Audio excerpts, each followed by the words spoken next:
O primeiro modelo que vou apresentar para vocês foi o primeiro modelo criado, isso no ano de 1798, por Malthus,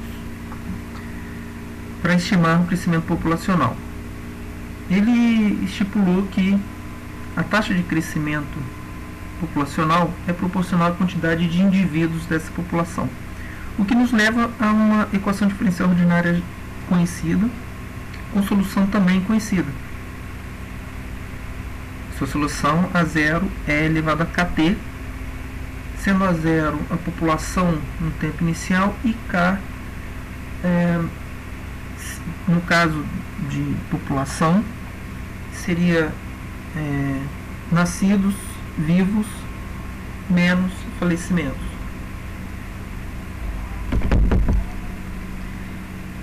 Ou seja, ela representa a taxa de natalidade da população. Logicamente, se K é igual a zero, não há variação da quantidade de indivíduos, porque a derivada de A seria igual a zero. Se K é positivo, a população aumenta, se K é negativo, a população diminui. O grande problema desse modelo é que se K for positivo, a população cresce indefinidamente e a gente observa que não é isso que acontece na vida real. Então, o modelo de Wehrhust, também chamado de modelo logístico, ele tenta contornar aquele problema do modelo de Malthus, do crescimento indefinido, ilimitado da população. Então, esse modelo faz isso incluindo uma parcela na equação, que é chamada de parcela logística, que é dada aqui por gama ao quadrado, com sinal de menos, indicando que essa parcela vai fazer diminuir a taxa de crescimento. Dessa forma, a taxa de natalidade neste modelo, veja, K é a taxa de natalidade mensurada, né, numa população. Mas no modelo, a taxa de natalidade passa a ser K menos gama A, ou seja, passa a ser uma função da própria quantidade de indivíduos da população.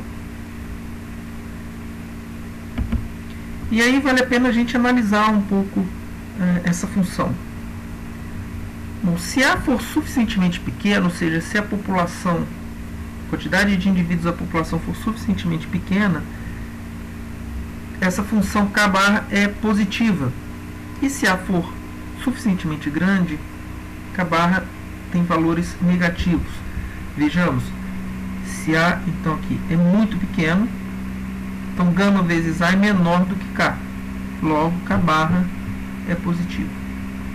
E se o A cresce, o gama A passa a ser maior do que K, e aí K barra é negativo. O que dá o efeito desejado, controlando o crescimento limitado da população. Bom, vimos no caso positivo e no caso negativo. E se K barra for zero? Se K barra for zero, nós determinamos a estrela como sendo K sobre gama. E esse valor é definido como a capacidade de carga da população. Ou seja, é aquela quantidade de indivíduos a partir do qual não há nem crescimento nem decrescimento. Então, com essa definição, podemos reescrever a EDO dessa forma, como pode ser visto em algumas referências.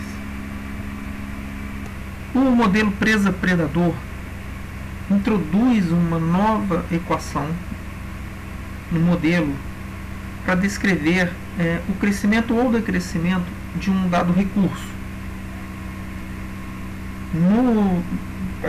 Costuma-se fazer uma analogia com a disputa entre duas espécies diferentes, em que uma é presa da outra.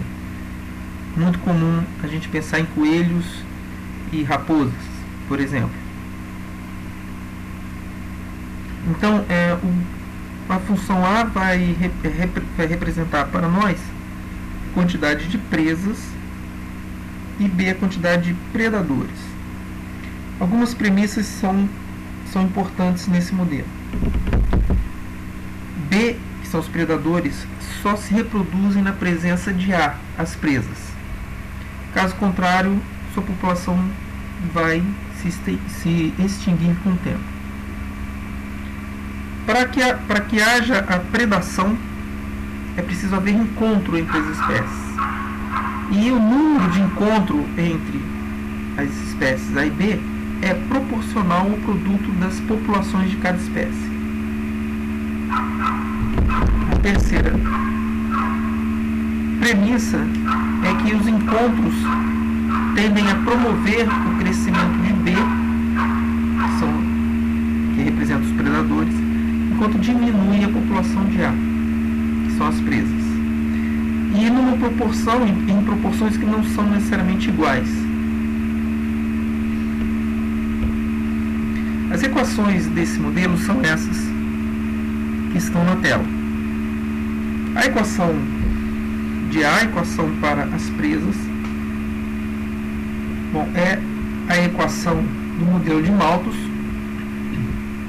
descontando na taxa de crescimento a parcela logística. Como eu falei, essa parcela aqui tem o objetivo de limitar o crescimento das presas, e também descontando o encontro entre A e B, que é prejudicial para as presas. Já a segunda equação, para os predadores, o encontro aqui ele atua de forma positiva no crescimento do número de indivíduos, e essa parcela aqui, interessante notar, tem sinal negativo, já que alfa é um parâmetro positivo, então tem sinal de menos aqui, porque quanto mais predadores, pior é para o conjunto de predadores, porque eles vão disputar entre si os recursos, no caso, as presas.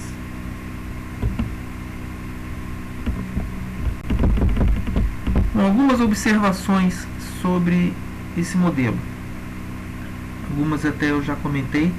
Gama ao quadrado é a parcela logística e evita que a quantidade de presas cresça indefinidamente de forma ilimitada na ausência do predador.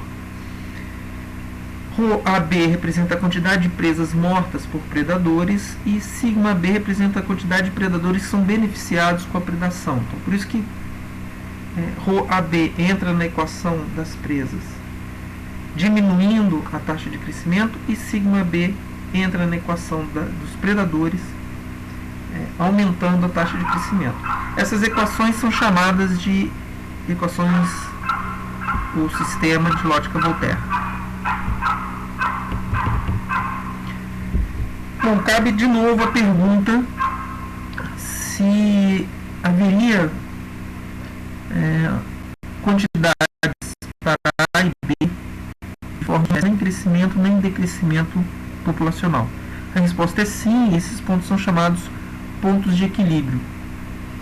E são fáceis de serem determinados, basta a gente igualar as derivadas de A e de B igualar a zero. Então,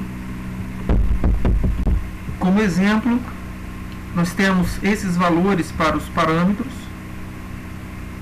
Reparem que gama aqui é zero, então não há a parcela logística. Fazendo a derivada de A igual a zero, substituindo na equação, chegamos à equação A, 1 menos meio de B igual a zero, e aí concluímos que ou A igual a zero ou B igual a 2. Por sua vez, fazendo a derivada de B igual a zero, chegamos à equação B, que multiplica menos 0,75 mais meio de A igual a zero, e aí temos ou B igual a zero ou A igual a 1,5. E aí, claramente, obtemos dois pontos de equilíbrio. Ponto 0, 0, que é a solução trivial do sistema de equações, e o ponto 1,52. Esses são os pontos de equilíbrio. Então, uma vez nesse ponto, não há crescimento nem decrescimento populacional.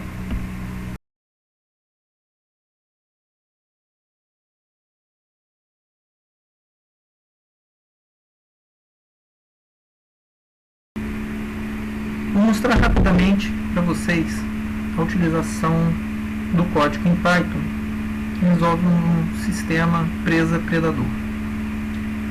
Nós temos na função chamada função 1, a função f da primeira equação, que é da equação diferencial para a presa, e na função chamada função 2, a função f da equação diferencial do predador. Inicialmente vamos rodar 200 passos, cada passo com tamanho 0,1, equivale a 20 no tempo, né? Não tem umidade esse problema, ok? Os dados do PVI são T0 igual a 0, os valores iniciais para A e B são 1 e 2, e os parâmetros que nós vamos usar inicialmente gama igual a 0, e os mesmos parâmetros do exemplo no slide.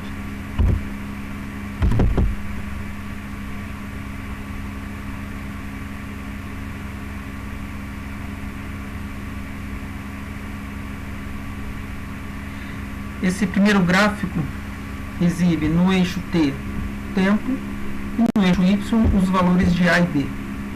Então reparem que eu estou rodando com gama igual a 0, então a parcela logística não está sendo considerada.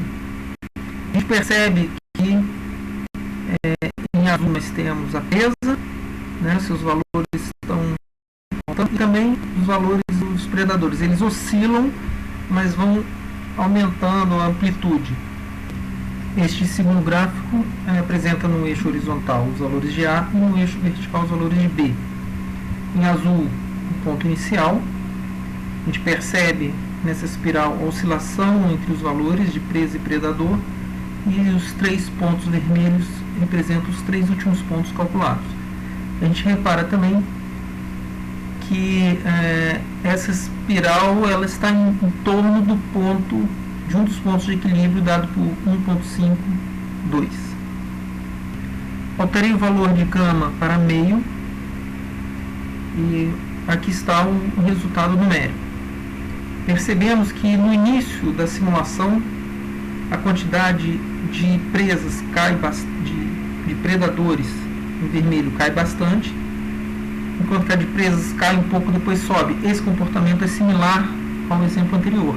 Só que agora temos a parcela logística, que faz com que o sistema entre em equilíbrio, e entre em equilíbrio justamente nos valores do ponto de equilíbrio. Reparem, a presa com 1.5 e o predador com meio.